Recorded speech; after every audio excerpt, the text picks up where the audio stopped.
भजन संहिता 131 नम्र और शांत हृदय। यह एक छोटा लेकिन बहुत गहरा भजन है। दाऊद इसमें अपने हृदय की स्थिति के बारे में बताता है।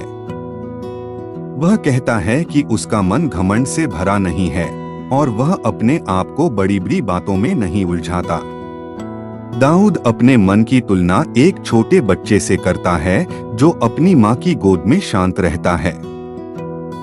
जैसे बच्चा अपनी माँ पर पूरा भरोसा करता है, वैसे ही दाऊद परमेश्वर पर भरोसा करना सीख चुका था।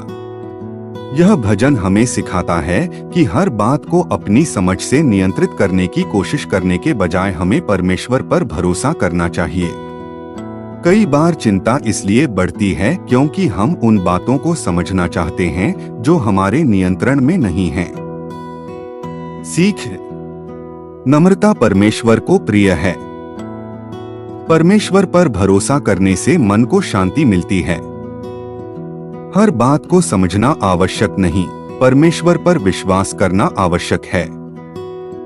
सोचने का प्रश्न: क्या मेरा मन परमेश्वर में शांत है या चिंता और घमंड से भरा हुआ है?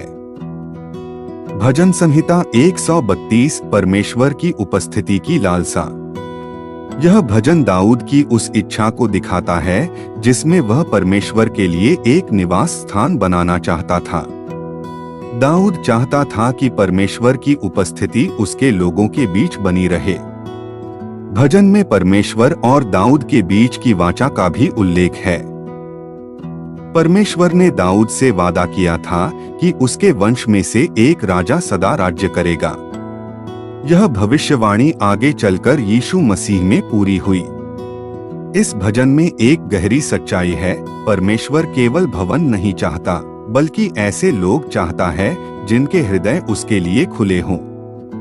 सीख: परमेश्वर की उपस्थिति सबसे बड़ी आशीष है। परमेश्वर अपने वादों को कभी नहीं भूलता। हमें अपने जीवन में परमेश्वर के लिए स्थान देना चाहिए।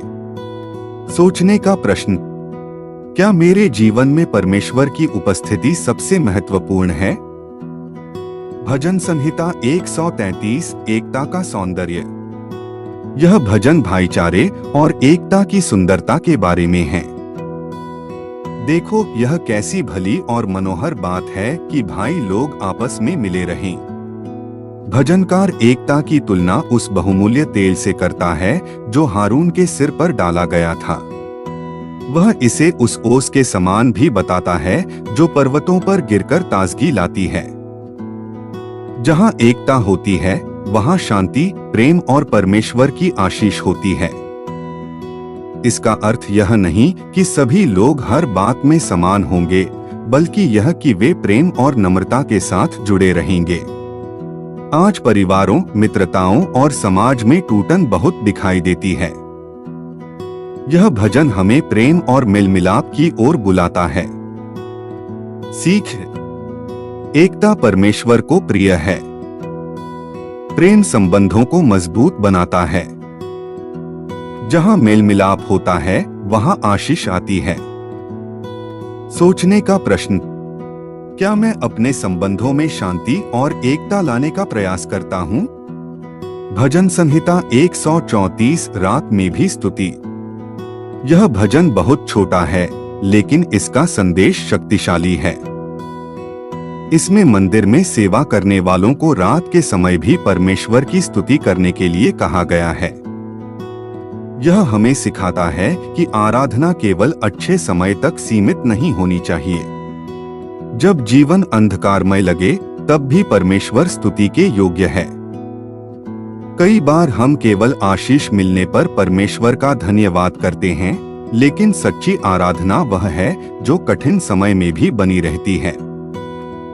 सीख: परमेश्वर हर समय स्तुति के योग्य है। आराधना केवल भावनाओं पर आधारित नहीं होनी चाहिए। अंधकार में भी परमेश्वर विश्वासयोग्य रहता है। सोचने का प्रश्न: क्या मैं कठिन समय में भी परमेश्वर की स्तुति करता हूँ? भजन संहिता 135 यहोवा महान है। यह भजन परमेश्वर की महानता और उसकी सामर्थ का वर्णन करता है। भजनकार याद दिलाता है कि परमेश्वर ने मिस्र में चिन्ह और अद्भुत कार्य किए, अपने लोगों को छुड़ाया और राष्ट्रों पर विजय दिलाई। इसके बाद मूर्तियों की निरर्थकता का वर्णन किया गया है। वे सोने चांदी की बनी होती हैं, लेकिन उनमें जीवन नहीं होता। वे न बोल सकती हैं, न सुन सकती हैं, न सहायता कर सकती हैं। इसके विपरीत यहोवा जीवित और सामर्थी परमेश्वर है। वह सृष्टि का निर्माता है और अपने लोगों की चिंता करता है। यह भजन हमें सिखाता है कि हमारा भरोसा केवल परमेश्वर पर होना चाहिए, न कि संसार की अस्थायी चीजों पर। सीख: परमेश्वर जीवित और सामर्थी है। संसार की वस्तुएं सच्चा सहारा नहीं दे सकती। परमेश्वर अपने लोगों की देखभाल करता है। सोचने का प्रश्न: क्या मेरा भरोसा वास्तव में परमेश्वर पर है या मैं संसार की चीजों पर निर्भर हूं? कमेंट में अपना जवाब जरूर लिखें। और यदि आप भी यीशु से प्रेम करते हैं तो हर दिन परमेश्वर के वचन सुनने के लिए हमारे चैनल को सब्सक्राइब करें और बेल आइकन दबाना न भूलें, ताकि हर नया वीडियो आप तक सबसे पहले पहुंचे।